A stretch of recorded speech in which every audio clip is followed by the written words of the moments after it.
সবচেয়ে বরকতময় বিয়ে ওই বিয়ে যেই বিয়েতে খরচ কম। শুনতেছেন? হ্যাঁ, আমলের নিয়তে শুনেন। ফাতিমা রাদিয়াল্লাহু তাআলা আনহার সাথে সাইয়েদনা আলীর বিয়ে হলো। ফাতিমাকে যে বিষ্ণু বললেন, আলী আমার কাছে এসে তোমার কথা বলেছে, তুমি কি রাজি? ফাতিমা কোনো কথা বলে না। আবার জিজ্ঞেস করা হলো, কথা বলে না। ফাসাকাতাত, চুপচাপ।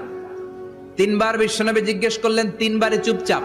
আসুকুতু নিসফুর রিদা, মেয়েদের চুপ থাকা সম্মতির অর্ধেক। জোরে কোন ঠিক কিনা? কি লজ্জাবতী নারী, কিছু বলেই না। তার মানে বাবা যেটা ডিসাইড করবে ওইটাই। ফাতেমার সাথে সাইয়েদনা আলীর বিয়ে হয়ে গেল। সামান্য কিছু কাপড় পেয়েছেন, সামান্য কিছু দিরহাম পেয়েছেন, সামান্য কিছু মহারানার বিনিময়ে বিশ্বনবীর কন্যা সাইয়্যিদাতু নিসাই আহলিল জান্নাহ, সব নারীদের সর্দারিনী, যে ফাতেমা জান্নাতের দরজার ভেতরে ধাক্কা না দিলে কোনো নারী জান্নাতে প্রবেশ করতে পারবে না। সামান্য কিছু মহারানার বিনিময়ে বিয়ে হয়ে গিয়েছে। সুবহানাল্লাহ।